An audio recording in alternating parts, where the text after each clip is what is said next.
Jadi hanya boleh membuka tipe-tipe website konten yang tertentu, konten tertentu gitu. gitu.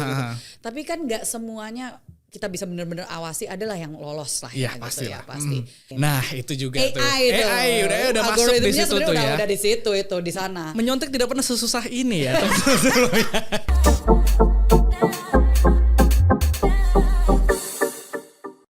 Selamat datang kembali di We The Future, sebuah podcast yang dipersembahkan oleh Weir Group. Podcast yang akan membahas tentang teknologi di masa depan seperti augmented reality, virtual reality, artificial intelligence, dan juga metaverse. Pada kesempatan kali ini kita akan membahas teknologi yang sekarang ini menjadi salah satu bagian yang tidak bisa dipisahkan dari kehidupan manusia. Terutama dalam masa pertumbuhan anak. Itu mengapa peran ibu dan perempuan sangatlah penting dalam menjaga anaknya untuk dapat memanfaatkan teknologi sebaik mungkin. Pada kesempatan kali ini untuk membahas lebih lanjut bagaimana peran perempuan dan ibu di era perkembangan teknologi yang super canggih ini, telah bergabung bersama saya seorang yang luar biasa. Beliau ini telah memiliki banyak pengalaman, mulai dari dunia entertainment, politik, hingga menjadi seorang aktivis. Namun yang paling penting adalah beliau juga merupakan seorang ibu. Selamat datang kepada Kak Rahayu Saraswati atau Kak Sarah aku panggilnya. Ya Kak? Halo. Halo, gimana kabarnya? Baik, terima kasih puji Tuhan. Makasih lo udah mau nyempetin waktunya datang di kantor Terima Weir kasih Group. sudah mengundang. Oke, dan kita nih hari ini pasti seru banget obrolannya karena kita bakal ngebahas sesuatu yang emang lagi hot topic juga. Oh mantap. Itu salah satunya tuh karena kan Kak Sarah di sini kan memang figur seorang ibu yang juga tetap aktif dalam berbagai macam aktivitas kan Kak ya. Yes. Nah di sini tuh kita Hobinya mau banyak. Oh ini banyak, betul sekali. Agendanya juga banyak banget. Itu juga. Kita tuh mau ngebahas tentang bagaimana peran teknologi terhadap perkembangan anak Kak. Karena zaman sekarang ini kan banyak ibu-ibu yang concern terhadap perkembangan teknologi yang tidak terkendali, mungkin lewat sosial media terhadap anak gitu kan ya. Dan anak-anak sekarang untuk mengakses teknologi itu sendiri itu sangat mudah gitu loh. Kira-kira perkembangan teknologi dan internet dalam konteks pendidikan anak masa kini itu seperti apa menurut Kakak? Jadi ini sebenarnya dua sisi. Kalau kita bicara pasti ada pro-nya tapi ada kontranya juga. So let's be balanced about this ya. Pro-nya sebenarnya saya menyatakan sebagai seseorang yang sebenarnya mendapatkan benefit dari perkembangan teknologi ini. Kenapa? Karena saya waktu S1 itu nggak menyelesaikan sebelum akhirnya saya ke acting school. Jadi dengan adanya perkembangan zaman ini, adanya online college segala macam, saya bisa menyelesaikan S1 saya dari jarak jauh. Dan menurut saya terutama untuk Indonesia yang jaraknya sangat luar biasa kalau kita bicara dari Sabang sampai Merauke dan bagaimana ada ketimpangan secara geografis gitu ya, maksudnya sosialnya. Kalau di Jawa kayaknya maju banget, tapi itu kita keluar Jawa pasti ada ketimpangan itu secara sosial. Dengan adanya teknologi ini, pro-nya adalah bahwa lu masih bisa akses pendidikan dari jarak jauh dimanapun itu asalkan ada internet. Nah, itu kan itu ada syaratnya jangan ya. Jangan sampai harus naik ke atas pohon demi mendapatkan akses internet. Waduh. Gitu ya. Itu tapi ada yang seperti itu. Ada yang seperti itu, betul. Jadi tentunya dengan kemajuan itu pro-nya banyak lah ya, aksesabilitas, kita bicara tentang equalizer. Jadi menurut saya teknologi ini bisa dianggap equalizer-nya. Tetapi kalau kita bicara kontra, ini sebenarnya bicara tentang bagaimana cepat sekali perkembangannya, tetapi belum tentu generasi yang menjadi orang tua ya.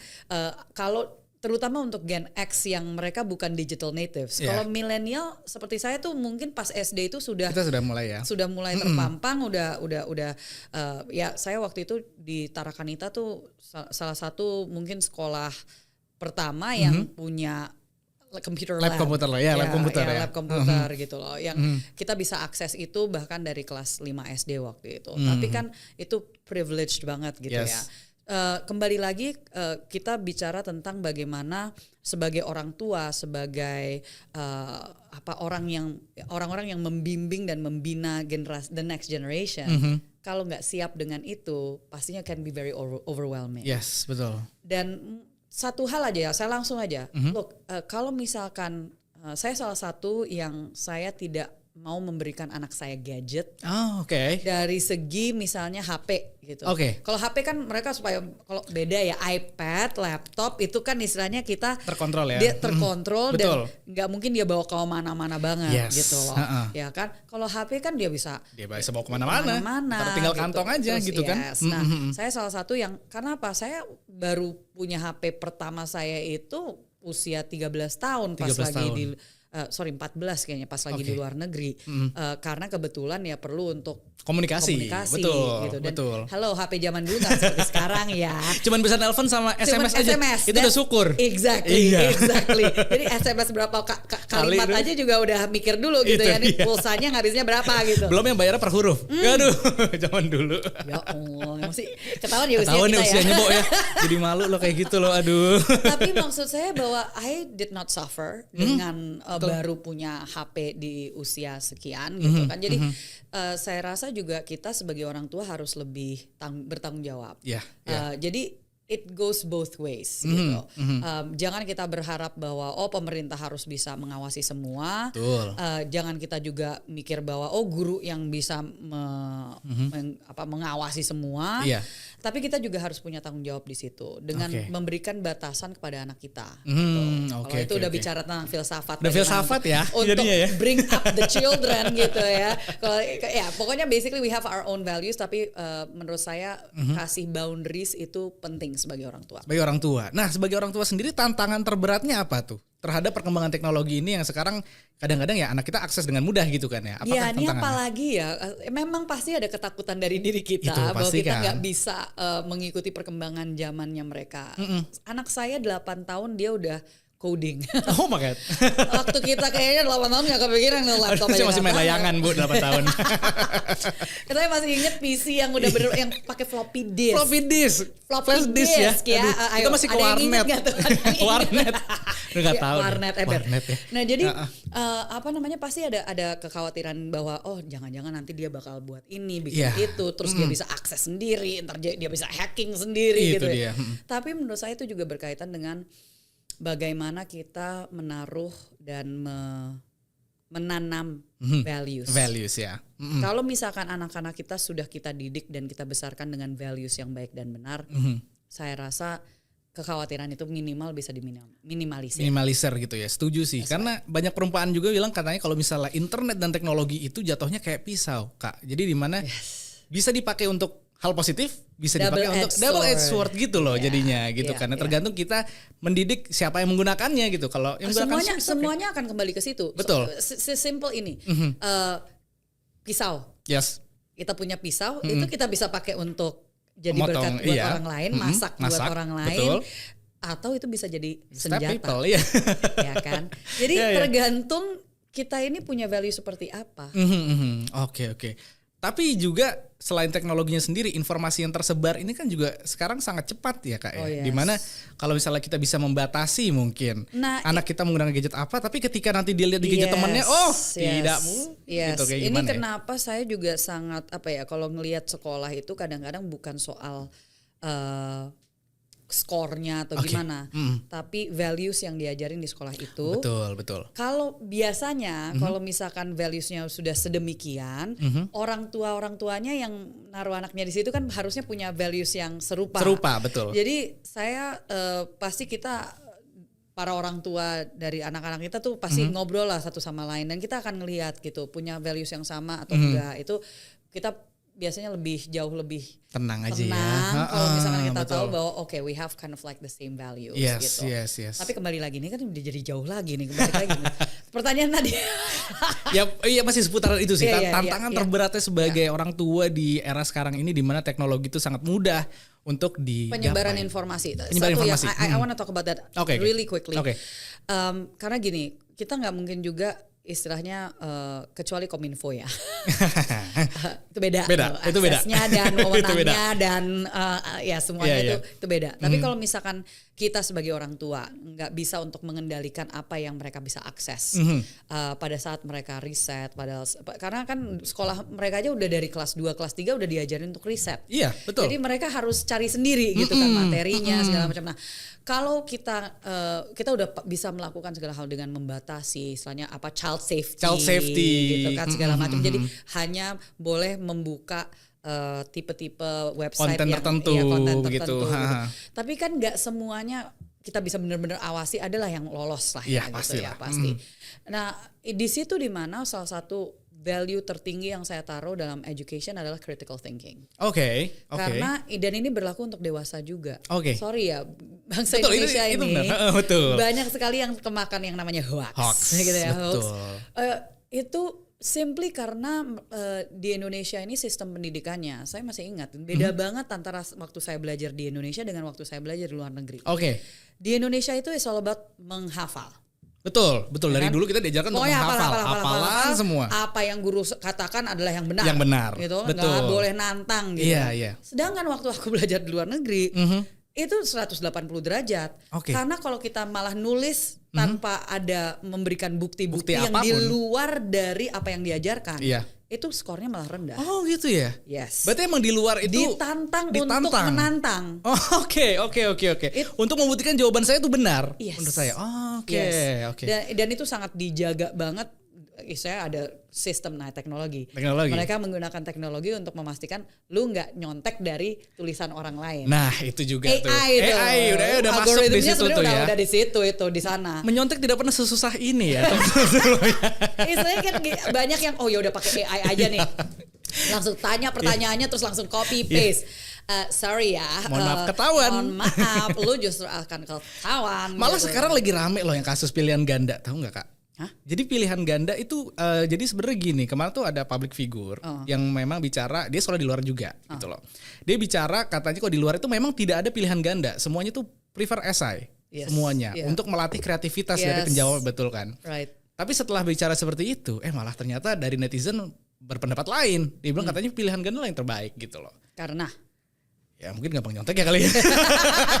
Enggak, kayak gini. Tinggal milih A atau B atau C. Tinggal tinggal ini, dibuletin aja gitu kan ya. Kalau dia kurang isi aja. Karena ada hanya satu dari sekian jawaban. Itu. Kemungkinan untuk salahnya tuh mungkin lebih kecil. Dibanding esai. Kalau esai kalau nggak tahu udah kelar loh. Gitu. Tapi ini yang dimana maksud saya dengan segala informasi yang tersebar, kita nggak mungkin bisa mengawasi semuanya. Nggak mungkin kita membatasi semua karena it's to do dengan freedom of expression juga. Betul. Kebebasan berekspresi maupun juga beropini. Jadi yang kita butuhkan justru adalah masyarakat yang jauh bukan informed ya, karena dibilang kan Gen Z is the most well informed generation gitu kan. Lu bisa tahu segala hal tapi kalau nggak punya kemampuan untuk berpikir kritis, apa aja bakal lu makan. Betul. Gitu. Iya gitu. Memilah-milah informasi itu sama pentingnya dengan mendapatkan informasi itu sendiri. Gitu kan. Seperti itu. Betul itu informasi gitu ya. Tapi juga sekarang ada concern baru nih dari para ibu-ibu di mana mereka suka mulai ngerasa kok anak saya ini kalau di gadget tuh mereka beneran advance banget, tapi ketika hadir di dunia nyata gitu mungkin bersosialisasi dengan temannya itu yang menjadi tantangan buat mereka. Di sini di mana orang tua harus ya kembali lagi kita sebagai orang tua kan diberikan amanah. Betul.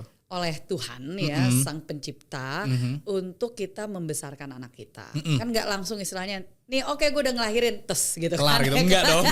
Tidak semudah itu. Go look for your own food gitu kan nggak mungkin gitu. Iya betul. Jadi di situ dimana ya memang kita itu tanggung jawab kita untuk memberikan ya kembali lagi boundaries tadi. Boundaries ya. Dan kalau kita bicara boundaries itu tadi kita juga akan tahu gitu loh. Dan mau tidak mau kita juga harus menantang diri kita sebagai orang tua. Betul. Bagaimana kita harus keep up dan up to date dengan apa yang dimakan oleh anak-anak kita, dengan apa yang mereka lihat, dengan apa yang mereka lakukan.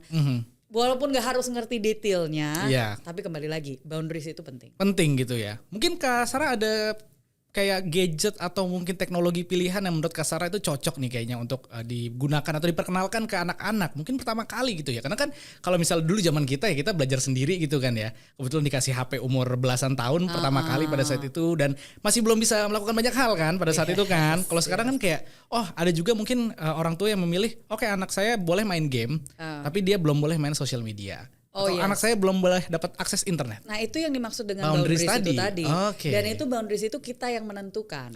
Gitu. Oke. Jadi kayak misalnya saya agak nggak ngerti orang tua yang mengizinkan anaknya belum usia let's say 16 tahun itu bisa punya akun sendiri di media sosial. Saya mohon maaf nih karena kan istilahnya untuk apa? Betul. Gitu. Untuk apa mereka kalau mau ngeposting ya bisa lah lewat punya kita sendiri. Iya, betul. Dengan tanpa mengurangi rasa hormat saya. Ini bukan istilahnya langsung menurut pendapat ya. This is opinion. My opinion adalah saya nggak akan memberikan itu kepada anak saya karena nggak perlu juga. Toh juga kalau misalkan dia ada, nah ini it's about boundaries and sosialisasi itu tadi. Kalau misalkan akhirnya dia fokusnya hanya gadget dia, itu kan jari-jarinya dia yang gerak. Mohon maaf ya, kita ngobrol sama orang lewat WhatsApp pasti masih berbeda dengan kalau kita lagi ngomong langsung face to face. Itu beda banget. Betul. Dan kita jangan sampai kehilangan EQ. The emotional quotient-nya itu juga sangat penting dan itu hanya bisa develop berkembang dengan kita berinteraksi dengan banyak orang lain. Betul. Jadi sosialisasi, jadi istilahnya di PAUD lah, di playgroup lah, di sekolah tuh itu kenapa waktu online learning itu sangat kerasa. Iya betul. Di kita orang tua yang anak-anaknya yang kalau misalkan nggak bisa berinteraksi langsung dengan gurunya, mindernya tuh lebih tinggi. Dia langsung takut gitu, karena dan itu it happened to my son. Dia sebenarnya tipe yang nggak malu banget, tapi dia sangat taat aturan. Jadi anak lain tuh pokoknya udah dikasih tahu kalau mau ngomong raise hand dulu, gitu kan? Ini enggak, dia langsung halo Mister gitu kan. Sedangkan anak gue raise hand terus dia nunggu. Diam. Akhirnya ketutup gitu sama anak yang lain. Gitu. Nah gurunya pernah bilang gitu, I think Naren anak gitu harus lebih berpartisipasi. Terus saya bilang, maaf ya, saya pernah ngeliat gitu dan saya langsung saya komplain. Betul. Saya bilang, loh dia tiap kali tuh raise hand loh, tapi karena yang lain udah ngomong duluan, tapi ada juga guru yang lain yang bilang, oh enggak itu saya lihat kok, dia sangat taat aturan. Jadi dia tipe yang kalau di sekolah itu gitu dikasih tauin untuk beneran angkat tangan, dia bakal angkat tangan, dia nggak akan ngomong sampai diminta untuk dia ngomong. For him it's dia tuh perfectionistnya tuh seperti itu gitu. Nah jadi ini yang kita harus kembangkan. Kita juga harus memberi contoh juga pada anak kita. Dan itu juga kenapa kalaupun bukan saatnya untuk sosialisasi kayak di level kampus enggak ya. Tapi minimal dengan sepupunya. Nah kalau tadi pertanyaan soal gadget apa sih gitu ya, atau istilahnya aplikasi apa, memang paling mudahnya pasti di awal mau nggak mau ya. Untuk kita yang suka ngajak anak kita untuk makan di luar atau kita travel gitu ya, gadget is still a lifesaver. It's a lifesaver. Saya nggak akan mendinai itu. Kita nggak ngedinai bahwa gadget itu berbahaya atau gimana. Kita nggak gitu ngedinai. Kan? Tapi it's just a matter of kayak kita awasi. Kembali lagi, jadi YouTube aja juga YouTube Kids, gitu kan. Mereka juga udah ngelihat, udah langsung tahu kok, nggak kita kasih tauin udah langsung tahu. Pause. Iya. Sekarang anak 2 tahun kan. Dia udah bisa milih sendiri. Mending 2 tahun, baru 1,5 aja udah bisa scrolling dianya. Next gitu kan. Apaan ini next gitu. Oh itu videonya di next ya ampun. Jadi kita apa ya, mereka menyerapnya tuh cepat sekali. Tinggal kembali lagi boundariesnya dari kita. Kembali lagi ke orang tuanya sendiri gitu ya.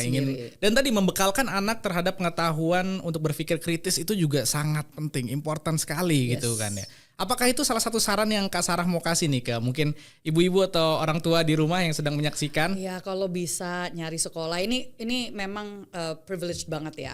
Kalau misalkan kita bisa milih sekolah yang mana gitu ya.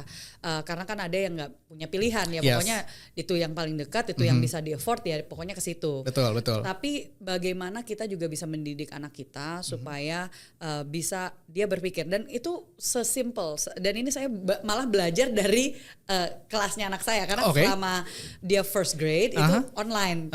Dan kita para orang tua kayak kembali sekolah ya. Kita pengen nonton juga ya. Gitu ya. Kita yang jadi ngikutin karena kita yang harus tahu dia harus PR-nya apa. Gitu ya.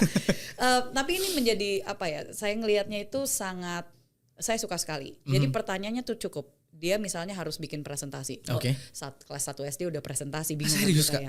Serius. Dia harus bikin kayak video untuk dia ngomong gitu, walaupun baca tapi dia bikin kan. Still though, gitu. iya kan. Still, public speakingnya tuh bener-bener udah dibentuk dari supaya mereka confident gitu. Mereka percaya diri ngomongnya. Tapi yang saya suka itu pertanyaannya adalah, what do you like about your presentation? Dia harus kayak dia what you like, bukan what you don't like. Yes. Langsung lihat kekuatanmu di dalam itu tuh apa sih yang kamu suka. Terus baru apa yang mau kamu perbaiki. Bukan apa yang buruk, tapi apa yang mungkin bisa diperbaiki dari presentasi. Terus dia disuruh untuk ngelihat di matching gitu, berdua, dia disuruh untuk melihat temennya, partnernya gitu ya. Punya temennya dan dia nulis. Apa yang kamu suka tentang apa presentasi temenmu itu, dan apa yang mungkin dia bisa perbaiki, kasih masukan, tapi kritikan yang building gitu loh, kan? Constructive criticism, bukan cuma mengkritik lo jelek banget itu ngambil. Itu jatuhnya nyinyir ya Bu ya. Nyinyir ya. Nah jadi hal seperti itu yang simple gitu. Jadi kita bisa nanya, tadi kamu baru aja melakukan itu, kamu sukanya apa? Terus kamu tadi yang mungkin kamu bisa perbaiki kira-kira apa? Yes, mereka nggak akan selalu tahu jawabannya. Betul. Tahu juga baru 6 tahun, 7 tahun gitu kan. Betul. Tapi minimal dengan dilatih itu konsisten, jadi lama-lama jadi terbiasa. Terbiasa dia untuk berpikir kritis. Dan pada saat dia memberikan masukan sama temennya, dia juga jadi harus berpikir gimana untuk menyampaikannya supaya dia nggak sakit hati, atau istilahnya gimana supaya dia masih tetap, karena anak-anak ini kan sebenarnya they're kind gitu. Yeah. Mereka sebenarnya sangat pure gitu kan, baik. Tinggal ya bagaimana kita sebagai orang tua yang memberikan contoh kan. Karena mereka they do what we do. Ya, mereka mencontoh basically apapun yang kita lakukan. Video-video ya YouTube yang ngasih liatin bagaimana dicontohkan oleh orang tua. Kalau orang tua buang sampah sembarangan, dia buang juga sampah sembarangan. Buang sampah sembarangan. Jangan terus begitu, lu ngapain malah kemarin papa baru aja. Begitu juga ya kan? Sama. Kalau kita suka bentak-bentak sama semua helpers yang di rumah, mereka juga akan dengan bukan istilahnya lah, you just shouted at them, I also bisa juga gitu. Contoh. Oke. Iya, dan itu juga yang tadi mungkin bisa diterapkan juga ke seluruh orang tua gitu ya. Jadi mungkin sekolah yang itu sangat-sangat penting juga, tapi bukan berarti itu yang idenya itu jadi, the idea. Jadi giving the idea bahwa bagaimana kita bisa meningkatkan kapasitas untuk critical thinking dari anak kita. Salah satunya yang saya belajar adalah itu sebagai concrete example. Jadi concrete. Orang tua di sini jangan takut untuk mengenalkan teknologi terhadap anaknya gitu. Tapi anaknya harus dipersiapkan dulu gitu ya, parents ya. Disiapkan dulu untuk menghadapi teknologi yang perkembangannya cepat sekali. Dan talking about that, misalnya e-sport nih. Oh ya. Ya ini kan suka kontroversial ya. Kontroversial ya. Jadi e-sport ini tuh saya justru bilangnya gini, jangan ditahan karena it was just the same kayak waktu dulu kita melihat entertainment industry. Ya kan? Karena dilihatnya emangnya lu bisa dapat duit dari situ. Aduh. Kan pasti ngerti. Relate lagi, Bo. Tapi ini sama gitu loh, bahwa zaman dulu gimana kita bisa mikir kalau misalkan ada yang namanya atlet e-sport. Iya. Tapi mereka gajinya ada yang gede banget. Gede banget, Bo, sumpah. Itu sumpah ada yang berapa ratus ada yang ratusan per bulan. Oke, so that's the reality. Dulu gitu mungkin kita inget banget dibilangin katanya kalau jangan main game mulu, kenapa sih? Emang mau jadi apa gedenya? Nah, jadi e-sport ini kan berbeda. Betul. Dan adalah hal-hal plus dari situ yang saya rasa sekolah dan juga orang tua harus memahami ini. Betul. Banyak dari mereka yang pokoknya nggak boleh, itu buruk buat mata.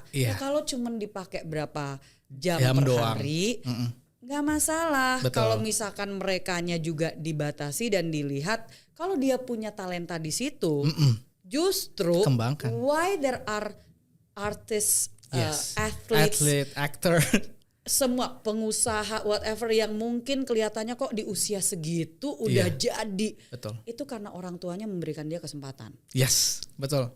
Football players itu dari dia muda. Siapa yang bawa dia ke latihan? Ya orang tuanya. Betul. Gitu loh. Iya. Jadi let's be there.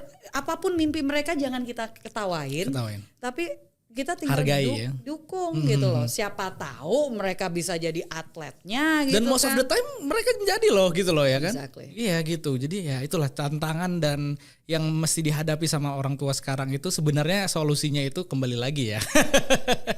Kalau misalnya dari tadi tuh mungkin temanya kembali lagi ke diri kita sendiri gitu loh. Kita ingin melihat anak kita tumbuh besar menjadi apa, dan itu juga akan terefleks juga terhadap bagaimana cara kita mendidik mereka gitu loh ya. Dan itu harus juga mulai dari security kita sendiri sih. Betul. Karena kalau kitanya insecure itu pasti akan sayangnya like it or not itu akan turun juga ke anak kita. Karena itu berbeda, dan ini dibahas di buku Outliers juga by Malcolm Gladwell. Dia membahas bagaimana orang tua yang istilahnya dia bikin study, bukan bikin study, dia pernah baca study di mana ada yang ini yang berhasil dengan ini yang kurang berhasil. Seringkali it's not about the intellectual capacity. IQ-nya tuh bisa, he was talking about, dia tuh ngomong satu kasus di mana IQ nih orang tuh nggak ada kurangnya dibanding dengan si Bill Gates sama semua lah gitu ya. Pokoknya all the big guys in tech gitu ya. Tapi yang membuat perbedaan antara dia ngomong tentang Oppenheimer juga. I see, okay. Perbedaan antara dia yang satu ini dengan si Oppenheimer, padahal IQ-nya nih sama. Nih, tinggi banget nih. Cuman yang ini nggak jadi apa-apa. Kenapa? Karena orang tuanya nggak pernah memberikan soft skill bagaimana untuk melalui hidup. Oke. Sedangkan Oppenheimer dari keluarga yang orang tuanya tuh mendidik dia untuk menantang ya. Lu terjun gitu ya.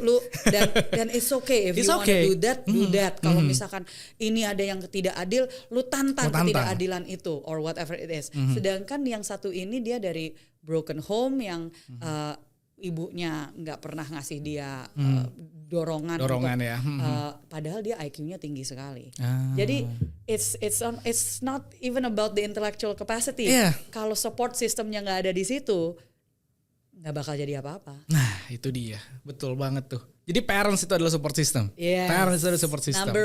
Number one. Pupuknya anak-anak kita itu adalah orang tua. Gitu kan ya. Waduh, ini luar biasa banget nih ngobrol sama Kak Sarah nih. Kayaknya aku masih mau lanjut lagi. Aku bingung sih gimana kalian bakal ngeditnya.